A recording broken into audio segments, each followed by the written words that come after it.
Hello everyone and welcome back to a new episode of Saturdays with Dad. Today I am for sure very tired because we queued for Record Store Day. So this is our Record Store Day haul. We literally just got back not too long ago. We got a lot of good stuff. Yeah. A lot of great stuff, a lot of great chats in the queue. We got up at 6 in the morning and we started queuing at around 7:30. Met some really nice people in the queue. One of which who is a fan, a prog nerd fan. Yeah, and yeah, so let's get started with the haul because we're on a bit of a time limit. There was only one that I wasn't able to find, which was the Magma Simples 10-inch, but I'm going to buy that separately now. But everything else we found, everything you wanted to be found, and everything that I want to be found. So, should we start? Yeah. Here is the first one. This is the Fleet Foxes, and this is a 7-inch single.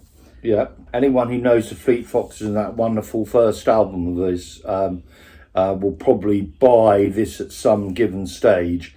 It's basically a single.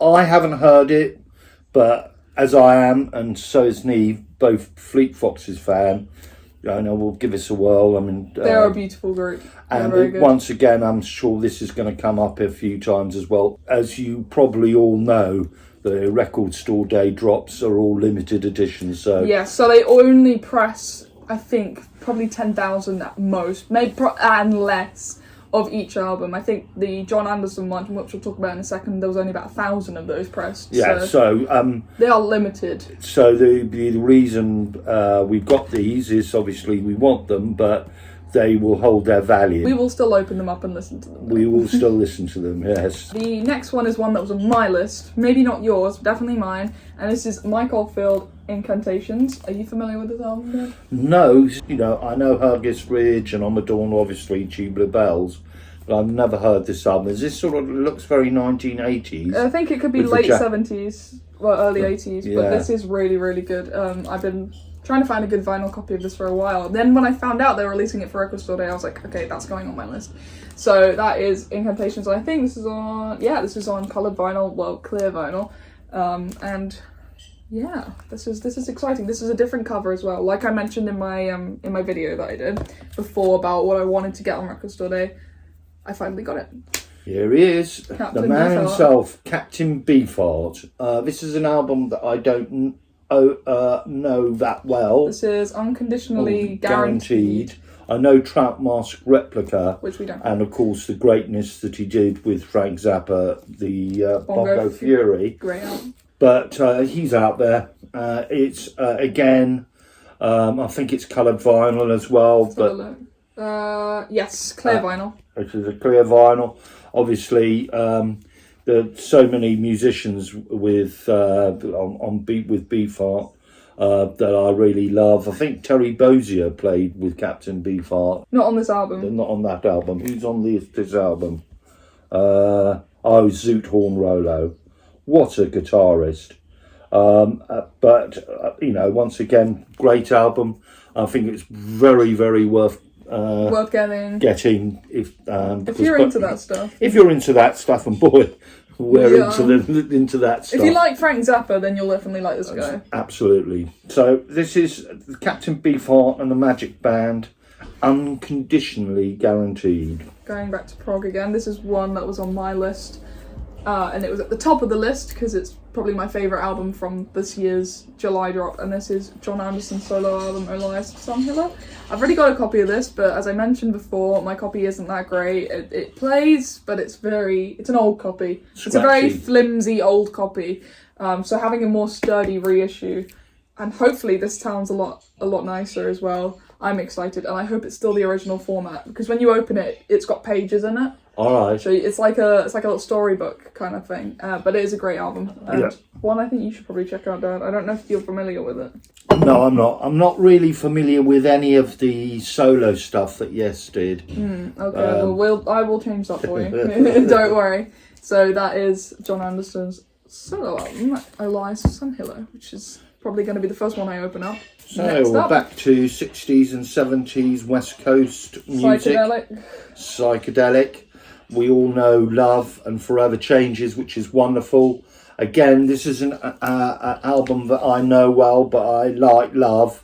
And I think it's, obviously it's a record store day drop. So I wanted to get that because, to be honest, I sort of I forgot it was on the drops, but it was only because I suddenly saw it. One of the guys who I met, massive deadhead by the way, pointed it out to me, and obviously Arthur Lee's lovely. These are all outtakes and different versions of things. Yeah. On to the next one.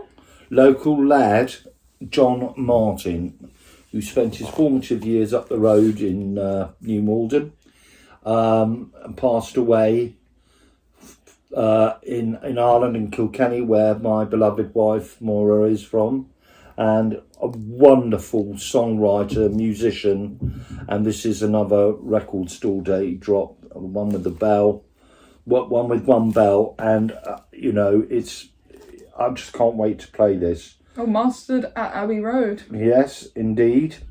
One of the he used to play at the Half Moon Club, or pub rather, in Putney, and what a great just mesmeric songs. Absolutely. Would I like that? Yeah. It's very folk, but there's a hardened edge to it. Okay, well, I probably will like that. Yeah, it's very good indeed. So this is The Church with One Bell, and this is John Martin. The next one is one that was on both of our lists, and it's actually wrapped in a cardboard box, so we'd have to open it up, which I don't think I want to right now. I'll just wait till later to do that. But it's the Black Sabbath Master of Reality drop, which is on purple vinyl, I believe, and it's in a box this time around. But I will post pictures of it at some point, and I'll show it off in a later video, because we literally just got back, so I haven't had time to open it. This is probably my favourite Black Sabbath album. It's got just the great tracks on it. Favourite guitarist of all time, Tony Iommi. Still to this day, I just don't think you can get much better. Oh, Children of the Grave, and there's something that I like about Iommi more than someone like John Petrucci, as much as I love him, is that he wasn't a technical player. He wasn't fast. Like Alan Oldsworth or John Petrucci or any of those kind of faster guitarists, metal guitarists. He was just the master of the riff, making great riffs, and that's what mattered to me the most. That's making a great riff. That's what made Black Sabbath the wonderment that they are. And his guitar tone. I've read his autobiography. His guitar tone, how he achieved it, all that stuff is just amazing to me. So this is Black Sabbath Master of Reality. Not least, Neve, the fact that he plays Gibson SG Special as well. My favourite guitar brand, which is Gibson, and then my favourite model, which is an SG. Which you've got. Which I do have, actually. So maybe I'll show it in a video. A lot of my favourite guitarists are SG players. Of course, there's Todd. Yeah. Angus Young is an SG player. SG Wells. That's great. I've seen Eric Clapton's played an SG. Yeah. Jerry.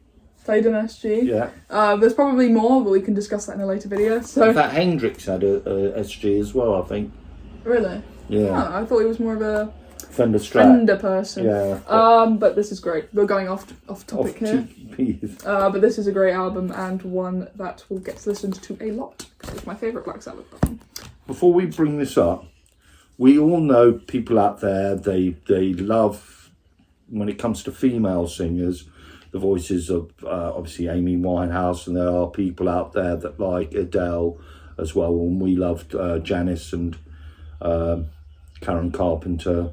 And all the female prog singers. And all the female prog singers. But there's one who is, and Dusty obviously, but to me there's the one female singer that is the benchmark of all brilliance, and this is her. Aretha. And this is the Aretha Franklin live. I think it's the one in Philadelphia in 72. And this is on coloured vinyl. My God, what a singer. God, can you imagine? She's doing a version of Bridge Over Troubled Water. Young, Gifted and Black, which is great. Who else? What else do we know on this one? Spanish Harlem. There's some great. That's it's Chain of Fools. This is, I think, the first one that we saw that we were going to get. You have to. We just have to, because this is a testament of possibly the greatest female singer of all time. So this is Aretha live at Philadelphia, 1972. Great year. We're coming up to the last couple of albums. The last two. So just before we show this one, we also got a little story here. Irish musicians. But there was a time, and I don't know if it's actually true, but I'd love to believe this actually happened. I think at the end of the 60s, the musical reporter once asked Jimi Hendrix, we're not worthy, what it was like to be the greatest guitarist in the world, and his answer was, I don't know, ask Rory Gallagher. What can I say? Irish musician, my favourite Irish musician. One of my favourites. Probably not my favourite completely, but one of them for me. Yeah, I mean, I just love Rory. I mean, his guitar, he just sang and he played the blues. Like, he didn't come from Cork, he sort of came from Chicago or somewhere like that. He had such a feel.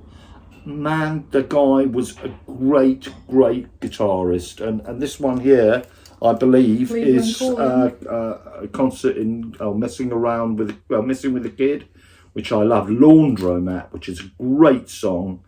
I mean, it's not that big an album, but you can bet your bottom dollar that the actual sound that comes from this album is going to be wonderful. So this is Rory Gallagher, Cleveland Calling. A great, sadly lamented guitarist. The very last one that we got today is this one right here. Right, Lou Reed. What can I say? I love Lou Reed. I like the Velvet Underground. I love Lou Reed's solo stuff. His live album, Rock and Roll Animal, is one of my favourite live albums of all time.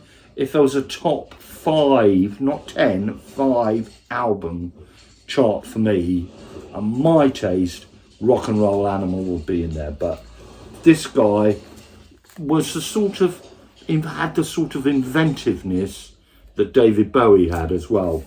I probably prefer David Bowie. David Bowie's fantastic, but I don't know the Twilight Reeling. I don't know this album at all, but we got it because it's Cookie Wiki, the Proposition, and it's a three-sided album. So the fourth one will probably be an etching or something. An etching, yeah, right? Yeah, I think so. Exclusive etching.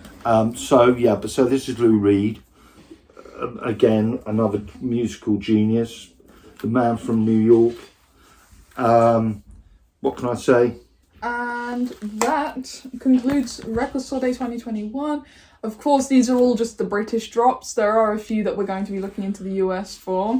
And obviously i.e. Jerry Garcia. And also that Magma one, which was sadly not at our local record store this time, but we're going to have a look online.